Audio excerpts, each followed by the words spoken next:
આદિવાસીઓ એ સરદાર વલ્લભભાઈ પટેલના જીવનમાંથી પ્રેરણા લે એટલે એકતા પરેડનો કાર્યક્રમ યોજાયો.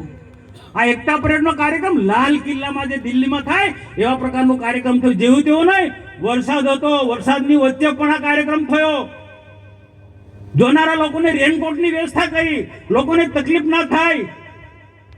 અદ્યતન પ્રકારના ટોયલેટની સુવિધા કે નર્મદા કિનારો હતો, કોઈ ગંદકી ના થાય, બીજું કોઈ ટીકા ટિપ્પણી ના થાય, એટલે સ્વચ્છતાને ધ્યાનમાં રાખીને અદ્યતન પ્રકારના ટોયલેટ ની ત્યાં સુવિધા કરવામાં આવી છે.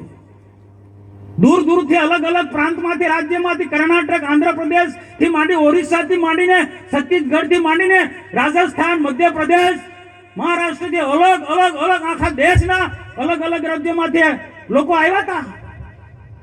અલગ અલગ કૃત્યો લઈને આવ્યા હતા. મિલિટરીના જવાનો આવ્યા હતા, પોલીસના જવાનો આવ્યા. એની પરેડ તમે જુઓ, એકતા પરેડ આખા દેશે નોંધ લીધી છે. વિશ્વના લોકો એની નોંધ લીધી છે એકતા પરેડની. ના આપણે એની ટીકા ટિપ્પણી કરી. હવે આટલો મોટો કાર્યક્રમ થાય એટલે સ્વાભાવિક છે ખર્ચ થાય.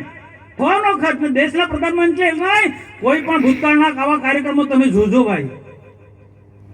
બિરસા મુંડા એ પછી એકતા પરેડના કાર્યક્રમ 15 જ દિવસની અંદર ડેડિયાપાડા બિરસા મુંડા ભગવાનનો જન્મદિવસ ઉજવવાનો નિર્ણય કર્યો. અમે કહ્યું હતું મોદી સાહેબને, સાહેબ બિરસા મુંડાનો જન્મદિવસ તમે બીજા અલગ અલગ સ્ટેટની વાત થતી, તમે કહ્યો સાહેબ બિરસા મુંડાનો જન્મદિવસ ડેડિયાપાડામાં ઉજવો, દેવમોંગરાના સાનિધ્યમાં ઉજવો.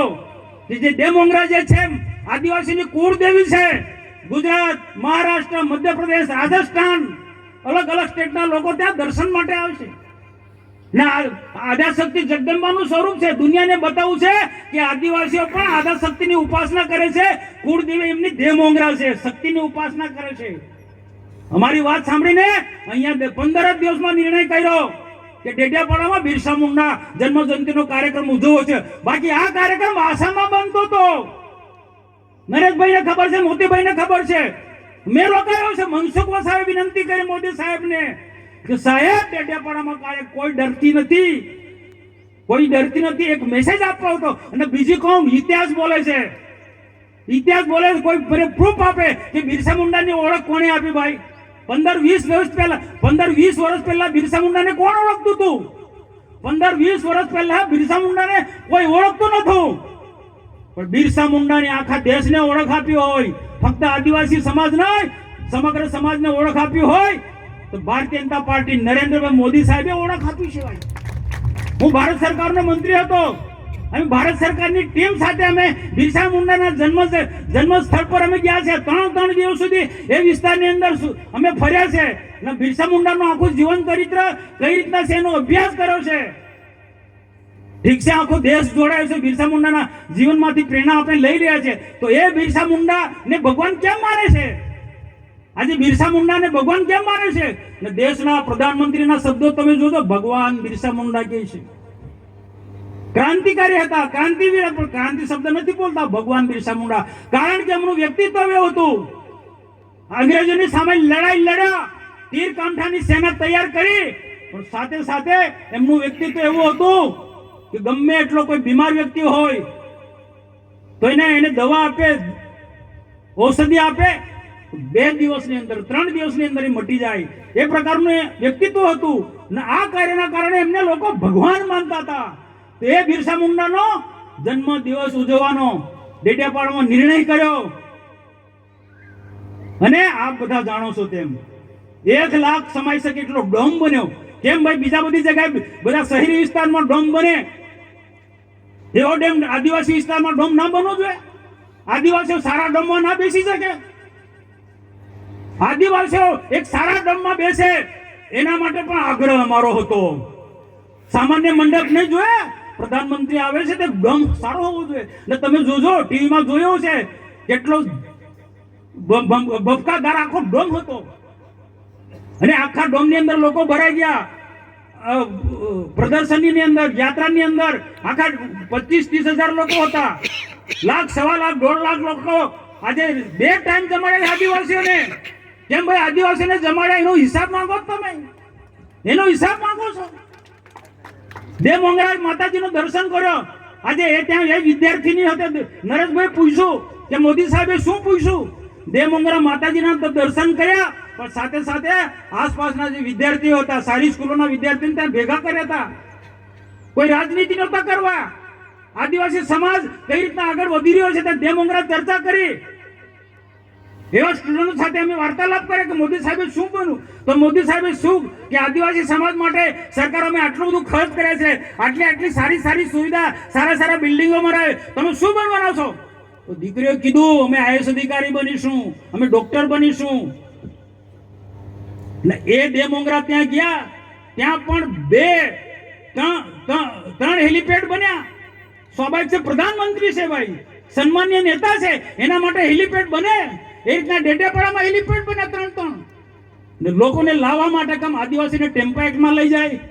અમે આગ્રહ રાખ્યો છે, ટેમ્પાની વ્યવસ્થા અમે ના પાડી દીધી. ટેમ્પા ને બસ મૂકો, મારા આદિવાસીઓ માટે પણ બસની સુવિધા કરો. અને આદિવાસીઓને અહીંયા ને કોઈ ભાજપના આટલા કાર્યકર્તા નહોતા. અમે સરકારી વહીવટી તંત્રને કીધું, ગામમાં જે પણ લોકો હોય, બિરસા મુંડાના જીવનમાંથી જેને પ્રેરણા લેવી હોય એવા લોકોને લઈ આવ્યો. ને એવા લોકો અહીંયા આવ્યા છે ડેડિયાપાડામાં. એવા લોકો જે બિરસા મુંડાની ઓળખ આપી મોદી સાહેબે.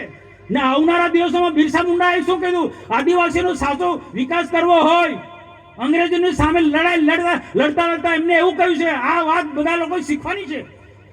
અંગ્રેજીની સામે લડ્યા પૂરી તાકાતથી, ભીલ સેના, તીરકામઠાવાળી સેના, પણ સાથે સાથે એમને એવું કહ્યું છે આદિવાસીનો સાચો વિકાસ 25 વર્ષની વયે એ વખતે દેશ આઝાદ પણ નહોતો થયો, એ વખતે બિરસા મુંડાએ એવું કહ્યું હતું કે દેશ તો આઝાદ થશે, પણ આદિવાસી સાચો વિકાસ કરવો હશે તો કેટલાક કુરિવાજો છે, કેટલીક અંધશ્રદ્ધાઓ છે, કેટલાક વ્યસનો છે, એ ત્યજવા પડશે અને સારું શિક્ષણ લેવું પડશે, ગુણવત્તાવાળું શિક્ષણ લેવું પડશે.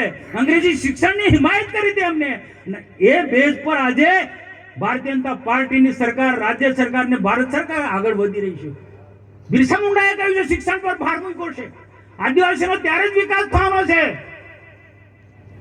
કુરિવાજો છે, અંધશ્રદ્ધા છે, કેટલાક વ્યસનો, ખોટા વ્યસનો છે, એ છોડી અને શિક્ષણ તરફ ધ્યાન આપવું પડશે. આ બિરસા મુંડાએ વાત કરી છે. અને આ વાત કહેવા માટે ડેડિયાપાડાની ધરતી પર દેશના પ્રધાનમંત્રી આવ્યા હતા. હિસાબ માંગો કોઈ વાંધો નથી, પણ છાસ વારે સોશિયલ મીડિયામાં, ટીવીમાં અને હિસાબ આપો, હિસાબમાં ભાઈ આગળ પ્રધાનમંત્રી નહીં, આદિવાસી સમાજનો અપમાન છે. આ સમગ્ર આદિવાસી સમાજનું અપમાન છે, બરોબર નથી. મને કોઈની ટીકા ટિપ્પણી કરવામાં મને એ રસ બી નથી, પણ કોઈ ટીકા ટિપ્પણી કરતો હોય તો એને જવાબ આપવાની અમારી ફરજ છે. સમાજની અંદર લોકોમાં કોઈ ગેરસમજ ઊભી થતી હોય તો એ દૂર કરવાની અમારી ફરજ છે. ભાઈ પ્રધાનમંત્રી આવે, ભાઈ પ્રધાનમંત્રી આવે તો એ પ્રકારનો કાર્યક્રમ બનવો જોઈએ કે નહીં? અને આદિવાસી વિસ્તારની અંદર આદિવાસી વિસ્તારને જમાયા છે, બે ટાઈમ જે મળે છે, તમામ પ્રકારની સુવિધા આપી છે, લાવવા લઈ જવાની બધી સુવિધા આપી છે. બહારની જે ટીમો આવી છે, બિરસા મુંડાના પરિવારના લોકો અહીંયા આવ્યા છે. અલગ અલગ રાજ્યોની સાંસ્કૃતિક આદિવાસી ટીમો એ ડેડિયાપાડામાં આવી છે ને નૃત્યો એમને કર્યા છે. આદિવાસી અલગ અલગ નૃત્યો અહીંયા બતાવ્યા છે એમને એમ કોઈ રાજનીતિ કરવા માટે કેવડિયાનો કાર્યક્રમ નથી બન્યો કે પછી ડેડિયાપાડાનો કાર્યક્રમ નથી બન્યો.